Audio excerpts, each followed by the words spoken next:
Top quality और consistent performance के लिए सिर्फ सिल्वर पंप नाम याद रखना।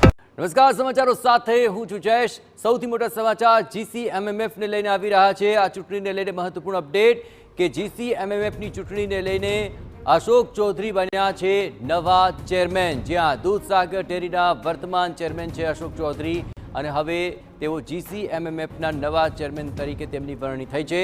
ફેડરેશનની આ ચૂંટણીમાં સૌરાષ્ટ્ર ઝોનને પ્રાધાન્ય મળ્યું છે અને આપણે જણાવીએ કે ફેડરેશનમાં વાઇસ ચેરમેન તરીકે પણ હાલ જે નામ છે તે પણ સ્પષ્ટ થઈ ચૂક્યું છે અને 2.5 વર્ષ માટે અશોક ચૌધરીની નિમણૂક થઈ ચૂકી છે। આ ઉપરાંત ગોરધન ધામેલિયા તેમને વાઇસ ચેરમેન તરીકે નિયુક્ત કરાયા છે અને વાઇસ ચેરમેન તરીકે હવે તેઓ કાર્યભાર સંભાળશે।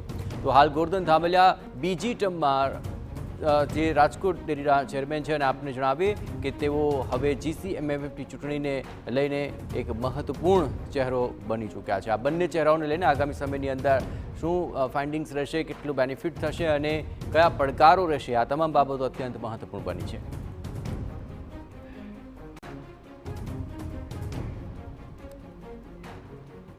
અને આ આખી ચૂંટણીના પરિણામો પર વધુ વિગતે વાત કરવા માટે જોડાઈ રહ્યા છે ટીવીના સંવાદદાતા ધર્મેન્દ્ર કપાસી। ધર્મેન્દ્ર, શું આ ચહેરાઓ અપેક્ષિત હતા અને એ ચહેરાઓને લઈને હવે આગામી સમયની અંદર કેટલા મહત્વપૂર્ણ પડકારો રહેશે, કયા એવા નિર્ણયો રહેશે કે જે આ બંને લોકો દ્વારા તેના નિરાકરણ લાવવામાં આવશે? ધર્મેન્દ્ર, જયેશ, અપેક્ષિત તો હોય જ, કારણ કે માત્ર 18 ડેરી સંઘના જે સભ્યો હોય છે તેમની વચ્ચેની ચૂંટણી હોય છે એટલે કોઈને કોઈ ચેરમેન બને તે નક્કી જ હોય છે। પરંતુ જે રીતે વિવાદો ચાલી રહ્યા હતા તેના કારણે જે શક્યતાઓ સેવાઈ રહી હતી અને સહકારી રાજકારણની અંદર જે ચર્ચાઓ ચાલતી હતી કે આટલા બધા ડેરી સંઘોની અંદર આટલા બધા પ્રકારના વિવાદો ચાલે છે અને સામળભાઈ પટેલ કે જે પોતે ફેડરેશનના ચેરમેન છે અને તેમની ડેરીમાં વિવાદ ચાલતો હતો, તેથી ચેરમેન કોણ બનશે તે સહકારી આગેવાનો જ નક્કી ન કરી શક્યા।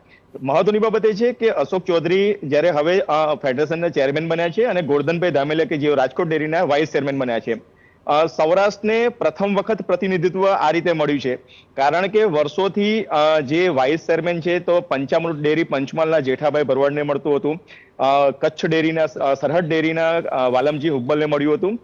પ્રથમ વખત એવું થયું છે કે સૌરાષ્ટ્ર ઝોનને પણ પ્રતિનિધિત્વ મળ્યું છે અને ઉત્તર ગુજરાતનો દબદબો જોવા મળી રહ્યો છે। કારણ કે 2005માં જ્યારે વર્ગીસ કુરિયન ચેરમેન પદે તેમને હટાવવામાં આવ્યા અને પ્રથમ વખત બનાસ ડેરીના ચેરમેન જે પરથીભાઈ ભટોળ હતા તે બન્યા હતા। ત્યાર પછી સાબર ડેરીને તક મળી, મહેસાણા ડેરીને તક મળી અને ચોથી તક આણંદ અમૂલ ડેરીને મળી હતી। ફરી વખત હવે જે મહેસાણા દૂધસાગર ડેરી છે તેના ચેરમેનને હવે ફેડરેશનના ચેરમેન તરીકેની જવાબદારી મળી છે।